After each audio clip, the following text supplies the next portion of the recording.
Hello everyone, I hope you all are doing good in your studies. तो आ गया है नेक्स्ट पार्ट। हम यहाँ पे कर रहे हैं आने वाले जितने भी एग्जाम्स हैं उनकी तैयारी। ईएसआईसी का एग्ज़ाम जो कि 7 जुलाई को होने जा रहा है, आरआरबी का एग्ज़ाम जो है, नॉर्सेट 7 का एग्ज़ाम जो है। सो फटाफट से आप इस चैनल को सब्सक्राइब कर सकते हैं, वीडियो को लाइक कर देना एंड शेयर कर देना अपने फ्रेंड्स के साथ। हम रेगुलरली यहाँ पे अच्छे से अच्छे एमसीक्यूज़ कर रहे हैं। 190 एमसीक्यूज़ हम ऑलरेडी कर चुके हैं और आज हम करने जा रहे हैं 191 क्वेश्चन। उससे पहले अगर आप बैच ज्वाइन करना चाहते हैं तो आप बैच ज्वाइन कर सकते हैं। इस नंबर पे कॉल या फिर मैसेज करके आप कोई भी बैच जो है ज्वाइन कर सकते हैं। हमारे पास 2 बैचेस हैं, important topic plus MCQ batch जो है वो है हमारा 1499 का, और एक है हमारे पास full theory all in one batch जिसमें हम एनाटमी करेंगे, बेसिक करेंगे, हर एक चीज़ करने वाले हैं with important topic in MCQ, जो कि है 2499 का। तो कोई भी बैच इन दोनों में से आप ज्वाइन कर सकते हैं इस नंबर पे कॉल या फिर मैसेज करके। दोनों में ही टेस्ट सीरीज़ है, लाइव प्लस रिकॉर्डेड बैच रहने वाला है और बहुत ही अच्छे से मैं आप लोगों को पढ़ाने वाली हूँ। सो विदाउट अपना टाइम वेस्ट किए अगर आपको बैचेस ज्वाइन करने हैं तो आप कर सकते हो। अगर आप सेल्फ स्टडी कर रहे हो तो यूट्यूब पे बने रहें रेगुलरली क्वेश्चंस करने के लिए। सो अपने क्वेश्चन पे चलते हैं। 191 क्वेश्चन है, the congenital absence of parasympathetic ganglionic nerve cells of a colon and rectum is called as. So जो पैरासिम्पैथेटिक गैंग्लियोनिक सेल्स होते हैं कॉलन एंड रेक्टम में, उनमें कंजेनाइटल एबनॉर्मेलिटी जब आ जाती है तो हम उसको क्या बोलते हैं, ठीक है। सो ये जो डिसीज कंडीशन है बहुत बार आई है पेपर में। क्या होता है कि ये आपका कॉलन है, ध्यान से देखना। अगर अपनी कॉपी पेन साथ में लेके बैठा करो ताकि आप रेगुलरली जो डायग्राम्स बनते हैं जो मैं समझाती हूँ वो आप साथ के साथ लिखते रहो। ये आपकी छोटी सी यहाँ पे अपेंडिक्स है। सो क्या होता है कि जब किसी के ganglionic nerve cells of colon and rectum जो है पैरासिम्पैथेटिक वो एब्सेंट हो जाते हैं। सो यहाँ पे ये देखो डायलिटेशन होने देखने को मिलती है हमें। यहाँ पे ये जो कॉलन है इसमें ये ऐसा कॉलन देखने को हमें मिलता है, ये ऐसा, ठीक है। सो इसमें क्या होता है, लार्ज इंटेस्टाइन जो आपका कॉलन है ये मेगा कॉलन बन जाता है, ठीक है ना। जो आपका कॉलन है इसको हम क्या बोल देते हैं, फिर मेगा कॉलन बन जाता है, क्योंकि इसके जो सेल्स होते हैं कंजेनाइटल अबनॉर्मेलिटी की वजह से वो क्या हो जाते हैं, डिफेक्टिव हो जाते हैं, ठीक है। सो इस बच्चे को स्टूल पास करने में बहुत ज़्यादा डिफिकल्टी आती है। सो इस डिसीज़ को हम कहते क्या है, इसका नाम क्या है जिसमें ये प्रॉब्लम होती है, मिकल्स डाइवर्टिकुलाइटिस, हिस्प्रांग्स डिसीज, हिस्प्रांग्स आएगा यहाँ पे, पी आएगा, हाइपरट्रॉपिक पाइलोरिक स्टेनोसिस या फिर इंटरसेप्शन, ठीक है। सो इस डिसीज को हम कहते हैं, आप लोगों ने पढ़ी है, हिस्प्रांग्स डिसीज, ठीक है ना। इस डिसीज़ में क्या होता है, लार्ज इंटेस्टाइन्स के जो सेल्स होते हैं, ए गैंग्लियोनिक सेल्स होते हैं, वो मिसिंग हो जाते हैं। क्या हो जाते हैं, वो मिसिंग हो जाते हैं। कंजेनाइटल एबनॉर्मेलिटी है ये, ठीक है, जिसकी वजह से, और ये बर्थ के टाइम पे ही प्रेजेंट होती है, ठीक है ना, present at the birth time. So इसमें क्या होता है कि जो पेशेंट है वो स्टूल जो है वो पास नहीं कर पाता।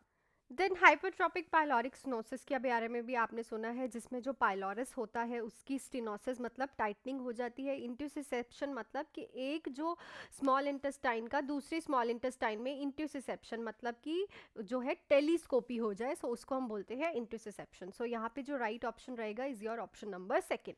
नेक्स्ट क्वेश्चन है, nurse access the frequency of a client contraction by timing them from the beginning of the contraction. So जब किसी को प्रेगनेंसी में लेबर के टाइम पे कॉन्ट्रैक्शंस आती हैं तो जो उसका टाइम नोट करते हो वो कैसे करते हो, जैसे कि कॉन्ट्रैक्शन स्टार्ट हुई वहाँ से, बिगनिंग ऑफ द कॉन्ट्रैक्शन से लेके कहाँ तक आप टाइम नोट करोगे, until the uterus start relax to the end of the second contraction, until the uterus completely relax to the beginning of the next contraction. So ये एक contraction आई, ठीक है, ये कॉन्ट्रैक्शन यहाँ पे जाके क्या हो गई, एंड हो गई। देन उसके बाद नेक्स्ट कॉन्ट्रैक्शन जो है वो यहाँ से स्टार्ट हुई है, सेकेंड कॉन्ट्रैक्शन। सो यहाँ से लेके यहाँ तक जो है हम एक कॉन्ट्रैक्शन का टाइम नोट करते हैं, ठीक है। एक कॉन्ट्रैक्शन की स्टार्टिंग से लेके दूसरी कॉन्ट्रैक्शन की स्टार्टिंग तक को बोलते हैं हम frequency of the client having contraction. So यहाँ पे जो ऑप्शन नंबर ठीक रहेगा that is your option number 4। Clear. चलो नेक्स्ट क्वेश्चन है, how many times baby should pass the urine during the phototherapy. So phototherapy के टाइम पे baby कितनी बार यूरिन पास करता है। सो 1 से 3 times per day, 4 to 6 times per day, 7 to 9 times per day, so 10 से 12 times per day. So it's answer is 4 से 6 times जो है पर डे बेबी जो है पास करता है यूरिन, बिकॉज यूरिन के थ्रू काफ़ी जो है बिलिरुबिन भी निकलता है और स्टूल भी वो पास करता है, और इसमें आपको करवानी पड़ती है एक्सक्लूसिव ब्रेस्ट फीडिंग, तो ये भी क्वेश्चन आ सकता है कि आप ड्यूरिंग द फोटोथेरेपी आपको बच्चे को क्या न्यूट्रिशन देना है। सो बच्चे को हम एक्सक्लूसिव ब्रेस्ट फीडिंग कराते हैं, क्योंकि जितना ज़्यादा वो ब्रेस्ट फीडिंग करेगा उतना ज़्यादा वो स्टूल एंड यूरिन पास करेगा, उतना ज़्यादा उसकी बॉडी से बिलीरुबिन जो है वो निकलेगा। सो एक्सक्लूसिव ब्रेस्ट फीडिंग इसमें आपको करवानी होती है। नेक्स्ट है what should be the duration of suctioning to the ventilated patient. अब यहाँ पे हो रहा है वेंटिलेटेड पेशेंट की बात कि उसमें कितनी ड्यूरेशन रहेगी जब आप उसकी सक्शनिंग कर रहे हो। 5 से 10 सेकेंड, 10 से 15 सेकेंड, 15 टू 20 सेकेंड्स, या फिर 20 से 25 सेकेंड। अगर है ventilated patient then you are have to do suctioning for 5 to 10 second. अगर पेशेंट वेंटिलेटेड नहीं है, नॉर्मल पेशेंट है, देन यू कैन डू 10 से 15 सेकेंड्स जो होता है वो मैक्सिमम होता है, इससे ऊपर आपने कभी सक्शनिंग नहीं करनी। बट हाँ, अगर वेंटिलेटेड पेशेंट है देन ओनली फॉर 5 से 10 second in a circular motion. Circular motion में आपको जो है सक्शनिंग करनी पड़ती है, बिकॉज सर्कुलर मोशन में क्यों करते हैं, कभी कभी ये भी क्वेश्चन आता है कि जो आप सक्शनिंग करते हो वो सर्कुलर मोशन में क्यों करते हो, क्योंकि आपको प्रिवेंट करना होता है टिश्यू ट्रॉमा। अगर आप सर्कुलर मोशन में नहीं करोगे तो एक ही जगह पे प्रेशर लगेगा, और जिस जगह पे प्रेशर लग रहा है वहाँ पे जो टिश्यू है उसको ट्रॉमा हो सकता है। दैट्स वाई आप suctioning in the circular motion और आउटवर्ड को निकालते हुए सक्शनिंग करते हो। सो इसकी टाइमिंग पे बहुत बार क्वेश्चन आ चुका है, 5 स्टार ये क्वेश्चन है, रिपीट भी होता है ये जो क्वेश्चन है। नेक्स्ट है a nurse is caring for, है हमारा nurse is caring for infant who has vomiting, the most likely complication is. तो अगर आप एक इन्फेंट की केयर कर रहे हो जिसको वॉमिटिंग्स आ रही हैं तो उसमें सबसे ज़्यादा क्या कॉम्प्लिकेशन होने के चांसेस है। Acidosis, alkalosis, hyperkalemia, hypernatremia. So देखो क्या होती है, आपकी स्टमक जो होती है वो क्या होती है, एसिडिक इन नेचर होती है। अब जो आप वॉमिट करते हो वो कहाँ से आती है, आपकी स्टमक से ही आती है। तो सारा का सारा एसिड जो है वो वॉमिट के थ्रू क्या निकल जाता है, आउट हो जाता है, बाहर निकल जाता है। सो लेफ्ट ओवर क्या रहता है अब आप लोगों के पास, सिर्फ बच्चे में एल्केलाइन सब्सटेंस, ठीक है ना, जो एल्केलाइन होता है वही रहता है। सो जो नेचर बन जाता है उस टाइम कॉम्प्लिकेशन का, सो पेशेंट को क्या हो सकती है कॉम्प्लिकेशन, बहुत एल्केलाइन नेचर हो जाता है स्टमक में। सो एल्केलोसिस की कॉम्प्लिकेशन सबसे ज़्यादा देखी जाती है। ऐसे ही ऑपोजिट, अगर बच्चे को डायरिया हो रहा हो, ध्यान से सुनना, अगर बच्चे को डायरिया हो रहा हो तो अब देखो डायरिया में क्या होगा, जो वहाँ का एरिया होता है वो होता है एल्केलाइन इन नेचर, ठीक है। अब डायरिया में क्या निकल जाएगा, सारा का सारा एल्केलाइन निकल जाएगा, ठीक है ना। तो बचेगा क्या, एसिडोसिस। तो उसमें क्या कॉम्प्लिकेशन हो सकती है, एसिडोसिस की, ऑपोजिट है दोनों में। स्टमक एसिडिक होती है, इंटेस्टाइन्स एल्कलाइन होती है। सो ये दोनों चीज़ों का ध्यान रख सकते हो। आपको डायरिया भी लिखा हुआ सकता था यहाँ पे, सो उसकी कॉम्प्लिकेशन बनती है एसिडोसिस, पर यहाँ पे अभी वॉमिटिंग लिखा है तो इसकी कॉम्प्लिकेशन बन रही है alkalosis. Clear. So the right option is option number 2। So जो एल्केलॉसिस है मोस्ट लाइकली कॉम्प्लिकेशन हो सकती है इस इन्फेंट में। नेक्स्ट जो इंपॉर्टेंट टॉपिक आ गया हमारा, प्रेशर सोर्स, फंडामेंटल का one of the most important topic में पूछा गया है आप लोगों से कि earlier identification sign for developing pressure sore on the skin is. So early sign क्या होता है अगर किसी पेशेंट में प्रेशर सोर जो है स्किन पे हो रहा है। सो अर्लीस्ट मतलब फर्स्ट साइन जो देखा जाता है। सो ऐसे ही अगर आप लोगों को बैचेस ज्वाइन करने हैं 7973244089 पे कॉल या फिर मैसेज करके आप बैचेस ज्वाइन कर सकते हो। अगर आपको अच्छा लग रहा है पढ़ना, important topic plus MCQ batch है, एंड जो थ्योरी बैच है वो भी आप ज्वाइन कर सकते हो। All in one theory batch है जिसमें हम इंपॉर्टेंट टॉपिक्स भी करेंगे, एमसीक्यू भी करेंगे, प्लस इसी के साथ हम एनाटमी भी करने वाले हैं, आपका बेसिक भी क्लियर कराने वाली हूँ। ये बैच जो है 1499 का है और फुल थ्योरी बैच जो है 2499 का है। दोनों ही लाइव प्लस रिकॉर्डेड बैच है, टेस्ट सीरीज दोनों में ही आपकी। इस नंबर पे कॉल या फिर मैसेज करके आप कोई भी बैच जो है वो ज्वाइन कर सकते हैं। सो क्वेश्चन था कि अर्लीस्ट साइन क्या रहेगा प्रेशर सोर का। So change in colour, coolness of to touch, oedema या फिर लॉस ऑफ सेंसेशन। सो देखो लॉस ऑफ सेंसेशन तो लास्ट साइन है, ठीक है ना, लॉस ऑफ सेंसेशन जो है वो लास्ट साइन है। सबसे पहले जो है कलर चेंज देखने को मिलता है हमें, ठीक है। सबसे पहले वो एरिया जो है थोड़ा रेडिश कलर का, मेहरून कलर का हो जाता है, देन ब्लैकिश कलर का वो देखने को मिलता है, पर्पलिश एंड ब्लूइश या फिर ब्लैकिश कलर का देखने को मिलता है। सबसे पहला साइन उसका यही देखने को मिलता है कि जिस एरिया पे प्रेशर सोर हो रहा है, प्रेशर सोर क्या होता है, वहाँ पे ब्लड सर्कुलेशन जो है वो रुक जाती है due to the pressure on it, ठीक है। किसी भी चीज़ पे आप प्रेशर डाल के रख दो, वहाँ की नर्व्स जो है वो क्या हो जाएंगी, फिर ब्लॉक हो जाएंगी, और उन नर्व्स में ब्लॉकेज की वजह के जो ब्लड सप्लाई है वो भी बंद हो जाएगी उस स्पेसिफिक एरिया की। तो जिस स्पेसिफिक एरिया की ब्लड सप्लाई कम हो जाती है वहाँ पे स्टार्ट होने लग जाता है जो है प्रेशर सोर, तो मोस्टली ये बेड रिडन पेशेंट्स वालों में देखा जाता है। सो इसमें सबसे ज़्यादा इंपॉर्टेंट होता है कि आपको फ्रिक्शन को प्रिवेंट करना होता है, ठीक है ना, शेयर फ्रिक्शन को जो है प्रिवेंट करना होता है। सो कोई भी इनमें से क्वेश्चन आ सकता है, सो आप अच्छे से पढ़ना।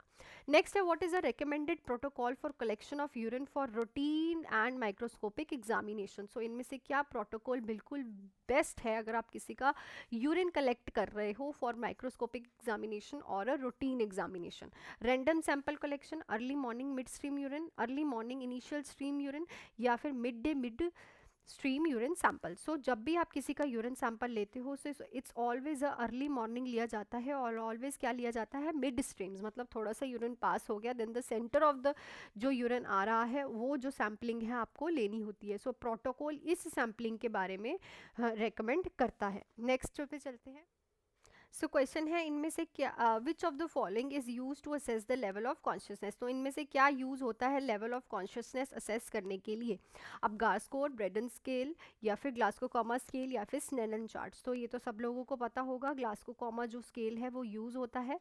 स्नेलन चार्ट जो है विजुअल एक्यूटी के लिए यूज होता है, विजुअल चेक करने के लिए कितनी आईसाइट वीक है। ब्रेडन स्केल जो है वो प्रेशर सोर के लिए यूज होता है, लिख लेना इसको, ब्रेडन स्केल का बहुत बार आता है। अब गार स्कोर जो है वो initial at the birth time of the baby आप चेक करते हो to detect any respiratory depression in the बच्चा, ठीक है ना। सो तीनों चारों स्केल बहुत ज़्यादा इंपॉर्टेंट है कॉन्शियसनेस के लिए। ग्लासको कॉमा स्केल चेक किया जाता है, जिसमें आप क्या करते हो check, EVM, eye verbal and motor response of the patient, ठीक है। सो ये जो है ग्लासको कॉमा स्केल जो है चेक करते हैं। नेक्स्ट क्वेश्चन पे चलते हैं। 9199, the nurse had a needle stick injury with hepatitis B infected needle, what is a priority nursing action? So अगर एक नर्स को नीडल स्टिक इंजरी हो गई है, किस पेशेंट से, इन्फेक्टेड नीडल से, किसकी इन्फेक्टेड नीडल है, हेपेटाइटिस बी वाले की, तो प्रायोरिटी नर्सिंग एक्शन क्या रहेगा? Wash puncture side with soap and water, start PEP treatment immediately, get a doctor appointment, collect needle for laboratory check. So देखो, अगर किसी को भी हेपेटाइटिस बी वाली इन्फेक्टेड नीडल से नीडल स्टिक इंजरी हो जाती है, तो सबसे इंपॉर्टेंट, सबसे पहले ये होता है कि उस वाली साइट को आप पहले वॉश करो विद सोप एंड वाटर फटाफट से। देन आप डॉक्टर से क्या करते हो, इमीडिएटली क्या करते हो, अपॉइंटमेंट लेते हो और आप वैक्सीनेट होते हो उस पर्टिकुलर प्रॉब्लम के अगेंस्ट। क्लियर? सो जो ऑप्शन नंबर ठीक रहेगा is option number 1। Next question पे चलते हैं। सो नेक्स्ट क्वेश्चन है, विच of the following is the most common condition that result from physical रीस्ट्रेन? तो जब आप किसी को भी फिजिकल रीस्ट्रेन करते हो, जो किन को किया जाता है, जो हाइपर एक्टिव पेशेंट्स होते हैं, साइकोटिक पेशेंट्स होते हैं, तो उसमें मोस्ट कॉमन क्या कंडीशन होने के चांसेस होते हैं? Shoulder dislocation, hip dislocation, rib fracture, या फिर फ्रैक्चर ऑफ फीमर? सो इस क्वेश्चन का आंसर आप मुझे कमेंट सेक्शन में लिख के बताओगे कि अगर आपने किसी को फिजिकल रीस्ट्रेन किया है तो मोस्ट कॉमन कंडीशन क्या हो सकती है, इस रीस्ट्रेन से कॉम्प्लिकेशन पेशेंट को क्या हो सकती है। सो जो मैंने कल क्वेश्चन आप लोगों से पूछा था उस पर चलते हैं। वो क्वेश्चन था हमारा ये, the pacemaker of the heart is, तो pacemaker of the heart is a S A node. So जिन जिन बच्चों ने फोर्थ ऑप्शन पे टिक किया है, they are right. So very good, you are doing very good. और अगर आप रिप्लाई करते हो तो मुझे अच्छा लगता है। That's it for this video. Video को प्लीज़ लाइक कर देना, शेयर कर देना, एंड जो बच्चा नया है सब्सक्राइब कर लो रेगुलरली देखने के लिए। और अगर आपको बैचेस ज्वाइन करने हैं 7973244089 पे कॉल या फिर मैसेज करके कोई भी बैच जो है ज्वाइन कर सकते हो। Important topic plus MCQ batch है हमारे पास, जो कि है ओनली 1499 का 3 मंथ्स का बैच है ये। और जो हमारा फुल थ्योरी बैच है वो है हमारा, जिसमें हम अनाटमी भी करने जा रहे हैं इस बार, एंड प्लस हम सारे के सारे टॉपिक करेंगे, प्लस इंपॉर्टेंट टॉपिक्स भी सारे मैं आपको अच्छे से कराने वाली हूँ, प्लस MCQs भी कराने वाली हूँ। ये जो बैच है ये है 2499 का। दोनों ही बैचेस जो है इनमें टेस्ट सीरीज है और लाइव प्लस रिकॉर्डेड बैच है, रिकॉर्डिंग्स भी आपको मिलेंगी। सो आप फटाफट से क्या कर सकते हैं, इस नंबर पे कॉल या फिर मैसेज करके जो है बैच ज्वाइन कर सकते हैं। So that's it for this video. I hope कि क्वेश्चंस आपको अच्छे लगे होंगे।